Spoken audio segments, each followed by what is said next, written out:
guys, Andrew here, and I want to show you another one of my favorite Spanish learning resources called Forvo. It's at forvo.com, and Forvo is basically just a website where you can hear native speakers pronounce words and phrases in their native language so that you can hear how it's pronounced.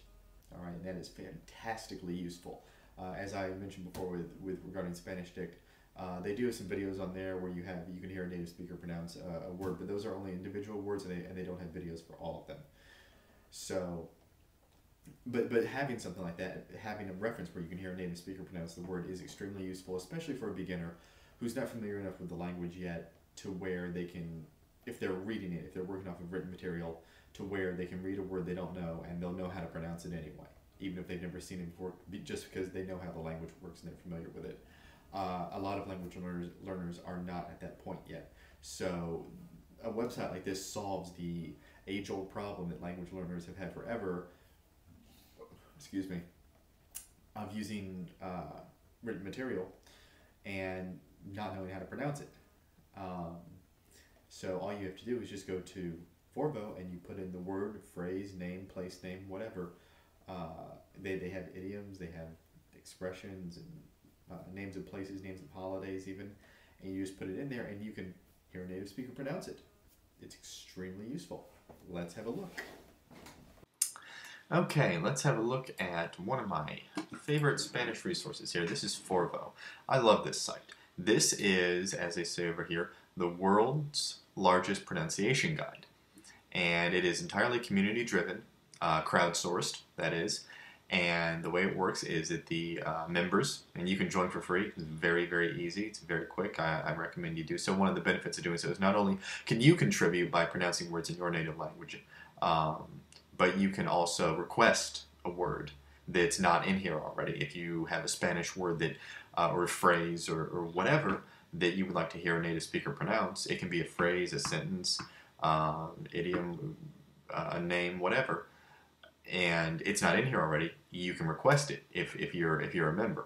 And becoming a member is very easy. They just want your username. They do want your location because they like to be able to put at least the country that you're in down next to the translation so that people will know which dialect it is that you're speaking, because regional differences matter, especially with languages like Spanish, where there's a big difference between Mexican Spanish and Spanish from Spain and that kind of thing. You see not only differences in words that are used, but also the way that they're even pronounced. So that's important, and it's actually something very useful about it, is they tell you where, when you come across a pronunciation in here, it tells you where the speaker's from. It tells you their gender, and it tells you where they're from. It's very useful. So you just give them your location, and username, password, email, language, and that's pretty much it. It's very easy. They have over 300. They have 300 languages right now, and let me see. Let's have a look at Spanish and see how many words they have currently. They have 17,492 Spanish speakers who are Forvo members, and they've got over 55,000 pronounced words and phrases. Okay, 82 pending, and the number goes up every single day. So let's go ahead and search for a word in here. Let's look for, how about llorar, which means to cry. Okay, it's found, and it's only present in Spanish, so we don't have to select the language here. If you want to, because there are some words that are present in multiple languages, so if you want to narrow it down, you can select Spanish up here. But in this case, it wasn't necessary. If you just click this little blue play button here, it'll play the primary pronunciation, and which one is the primary is just determined by votes. That is the most popular one. So let's click it. Okay. Now let's say we're not happy with that. It seems that one was a male from Argentina, which is what it sounded like, as he said chorar. And one of the reasons I picked llorar is because the double L at the beginning here is pronounced 3 different ways, depending on the dialect of Spanish that you speak. It can be a Y sound, a Y sound. It could be a sort of a J sound, the way that we would pronounce a J in English, J, which is how I tend to pronounce it, and that's the most common way it's pronounced in Latin America. Or it could be a sh or ch sound, which is how people from Argentina, as you just heard, will tend to pronounce it. Chorar. Chorar is how he pronounced that. How about someone from Mexico? Llorar. Llorar. Spain? Llorar. Llorar. How about Peru? Llorar. Llorar. All right, you just heard it pronounced 3 different ways. Chorar, llorar, and llorar. All right, and you'll notice they give you the gender of the person, generally, and the country that they're from. The country that they're from, having that information is extremely useful. That's one of the things I really like about Forvo, is that they give you the country of origin of the speaker. It also tells you can vote good or bad. It tells you how many votes they have. And you can also download the MP3, which is also nice too. And they have a map down here that tells you where everybody is from. But that is extremely useful because different words will be pronounced different ways. Not only can you look up individual words, but you can also look up whole phrases. For example, buenos dias. There's 9 pronunciations of it in Spanish. Buenos días. How about a holiday like the Day of the Dead? How do we pronounce that? There it is. Spanish, Dia de los Muertos. Día de los Muertos. There you go. Dia de los Muertos. Día de los Muertos.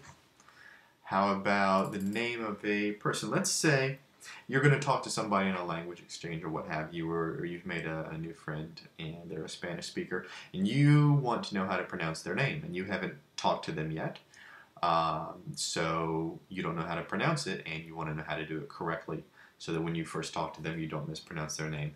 And let's say it's something like that. All right, Jorge. A native English speaker would have a hard time with that name, figuring out how to pronounce that correctly in Spanish.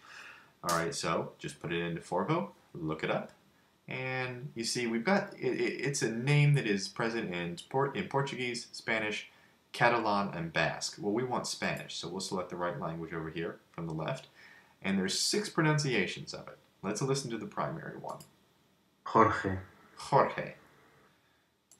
Let's say we're not happy with that one. Well, we can click on the word, and we can listen to a different one. Jorge. And let's say we're not happy with that. How about this one? Jorge. There we go. And if you'll notice also here, it'll even tell you nombre propio. All right, that is, it is somebody's name. Let's say you want to know how to pronounce the name of a famous historical figure. Would that be in here? Spanish. Sure is. Simón Bolívar. There you go. That's how you pronounce Simón Bolívar. In English, we would just say Simon Bolivar. And if you're learning about Latin American history, you come across that name, you might say, well, I'll bet that's not pronounced Simon Bolivar. I wonder how I pronounce that. Go to Forvo, look it up. It'll be there. Okay? Let's say we want to know how to pronounce the name of a place. All right, such as that city in Argentina. I'm sure you've heard of it. We would look at that and we might say, well, Buenos Aires, Buenos Aires, I don't know. Well, look it up in Forvo. It's probably going to be there. Let's see how it's pronounced. Buenos Aires. Buenos Aires. Okay? That's how you do that.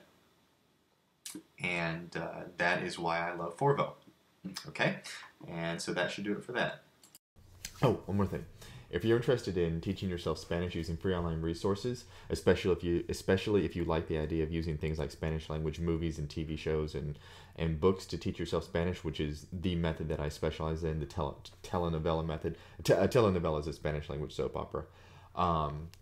Then check out my website at howlearnspanish.com. That's howlearnspanish.com because howtolearnspanish.com was already taken. I'll also put a link to it below in the description if you're watching this on YouTube.